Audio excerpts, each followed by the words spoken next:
আজকে আমাদের আখার জমিতে পাতা ভাঙার কাজ হচ্ছে। পাতা ভাঙার কাজ বলতে দেখাই আপনাদেরকে, এই যে দেখছেন এই পাতাগুলো খুলে দেওয়া হয়েছে।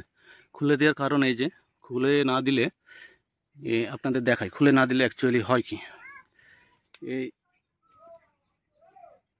দেখা যাচ্ছে না হয়তো সূর্যের অপোজিট ডিরেকশনের জন্য এই জায়গাতে পোকা লেগে গেছে। পোকা লেগে পুরো আখটাই নষ্ট করে দিয়েছে। তো পাতাগুলো যদি পরিষ্কার না করি, পাতার মধ্যে পোকাতে বাসা বাঁধায় এবং পাতাগুলো পরিষ্কার করে দিলে সে বাসাটা বাঁধতে পারে না, আখটা ভালো থাকে। তো এর জন্য পাতাগুলো ঝরানো হয় এবং পাতাগুলো ঝরালে আখগুলোও খুব তাড়াতাড়ি লম্বা হয়ে যায়। কিছুক্ষণ আগে এক ভাই আমাকে প্রশ্ন করলেন যে এই আখে এত পাতা ঝরাতে হয় কেন। তো ভাইকে আমি তখন বলতে পারিনি অত ভালোভাবে, কিন্তু এখন আপনাদের দেখাই কিসের জন্য আমরা এই আখের এত পাতা ঝরাই। এই আখটা দেখতে পাচ্ছেন, এই আখটা প্রায় হাইট 5 ফুটের কাছাকাছি হয়ে গেছে। তো এই আখটা নষ্ট হয়ে গেছে। এই আখটা দেখুন, এটাও নষ্ট হয়ে গেছে। এই যে কালো অংশটা, এটা পোকা লেগে গেছে।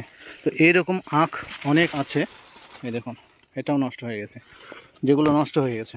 তো আমরা যদি এইভাবে পাতা না ঝরাই এই আখটা প্রচণ্ড মিষ্টি হওয়ার কারণে অনেক পোকা লেগে যায়।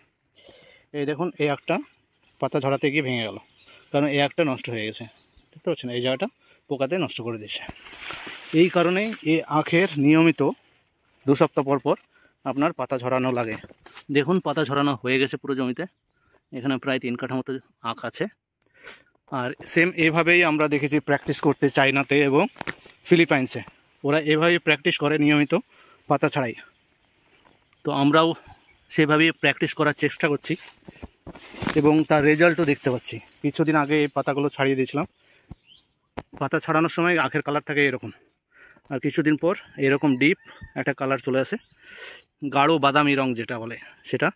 আর এই দেখতে পাচ্ছেন একটা পাউডারের মতো একটা কোট পড়ে গাছে আখে। তো এই আখ সম্বন্ধে যদি কারোর কোনো রকমের কোনো কোয়ারি থাকে, নিঃসন্দেহে আমার সঙ্গে যোগাযোগ করতে পারেন। আর কারোর যদি চাষ করার ইচ্ছা থাকে তাহলেও আমার সঙ্গে আপনারা যোগাযোগ করতে পারবেন। আমার কাছে আপনারা চারা এবং সঠিক পরামর্শ দুটোই পাবেন। ভালো থাকবেন।